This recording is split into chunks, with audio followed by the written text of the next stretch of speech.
Shalom Uvracha Morim Rabotai. Celui qui parle du Lashon Hara sur son prochain, et il s'inclut lui-même dans l'histoire. Et bien, c'est pas pour autant que ça lui permet de parler du mal. Il dit, je me salis moi aussi, donc moi aussi je me salis. C'est au passage, c'est un prix de gros, c'est en promo. Allez, on y va. Si je parle, et ça landes. Si je parle que de lui, c'est rachat. Mais je parle de moi aussi, mon frère. Nous deux, on était dans le même stratagème. Donc lui aussi, je dis la vérité. La vérité, stratagème, tout ça en bouteille, c'est du pilpoul, du etc. Ok? Par exemple, Meir et moi, on a volé des magasins quand on était jeunes. On était jeunes.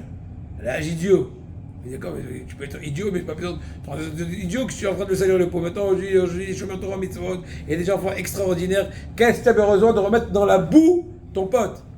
À la rigueur, en même temps, tu n'as pas le droit. Vous savez que c'est pas évident. C'est une chélasse qu'on a le droit de parler de la chaleur, c'est soi-même. Mais même si on permettrait, mais ça ne veut pas, c'est pas un prix de gros.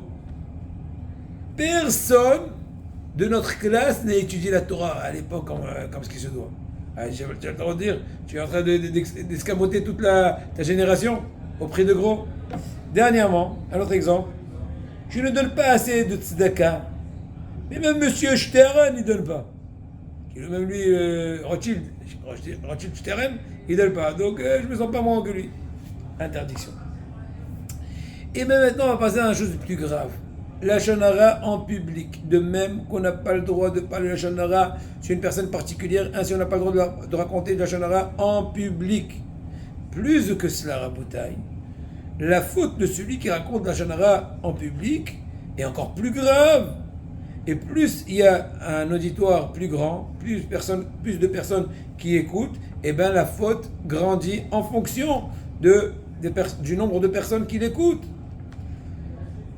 Pour deux raisons, le Lashon Hara devient plus grave selon le nombre qui est croissant de personnes qui écoutent la médisance de la personne qui parle. Premièrement, parce que quand tu parles à un public plus grand, l'humiliation sur la personne sur laquelle on parle est plus grande. Donc la punition est en fonction. Mais encore, quand il raconte à plusieurs personnes, la faute est multipliée par le nombre de chaque personne. Il n'a pas fait juste trébucher Abraham d'écouter la médisance, mais Yitzhak, mais Yaakov, mais ceci, mais cela. Donc, M. Greenfeld est en train de faire un discours dans la campagne électorale, devant un très grand public.